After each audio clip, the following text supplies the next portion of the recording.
ಸಂಪೂರ್ಣ ನ್ಯೂಸ್ 24/7 ಕನ್ನಡ ದೃಷ್ಟಿ ಮಾಧ್ಯಮ ಶ್ರೀಮತಿ ಸಂಪೂರ್ಣಗೌಡ ಚಂದ್ರಶೇಖರ್ ಅವರ ನೇತೃತ್ವದಲ್ಲಿ ಕಾರ್ಯನಿರ್ವಹಣೆ ಮಾಡ್ತಾ ಇರತಕ್ಕಂಥ ಎಲ್ಲ ಸಿಬ್ಬಂದಿ ವರ್ಗದವರ ಸಹಕಾರದಿಂದ ಈ ನಾಡಿನ 7.5 ಕೋಟಿ ಜನತೆಯ ಹೃದಯವನ್ನು ಗೆಲ್ತಕ್ಕಂಥ ದಿಕ್ಕಿನಲ್ಲಿ ಕೆಲಸ ಮಾಡ್ತಕ್ಕಂಥದ್ರ ಬಗ್ಗೆ ನನಗೆ ವಿಶ್ವಾಸ ಇದೆ. ಅವರಿಗೆ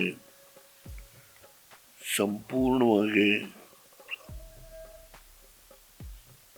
ನನ್ನ ಶುಭಾಶಯಗಳನ್ನ ಹೇಳೋದ್ರ ಜೊತೆಗೆ ಸಂಪೂರ್ಣ ನ್ಯೂಸ್ ಚಾನಲ್ 24/7ಗೆ ತಾಯಿ ಭುವನೇಶ್ವರಿಯ ಆಶೀರ್ವಾದ, 7.5 ಕೋಟಿ ಜನತೆಯ ಆಶೀರ್ವಾದ, ಅವರ ಹೃದಯವನ್ನು ಗೆಲ್ತಕ್ಕಂಥ ರೀತಿಯಲ್ಲಿ ಕೆಲಸ ಮಾಡತಕ್ಕಂಥ ಶಕ್ತಿ ಬರಲಿ ಅಂತೇಳಿ ಅವರಿಗೆ ಶುಭ ಹಾರೈಸ್ತೇನೆ.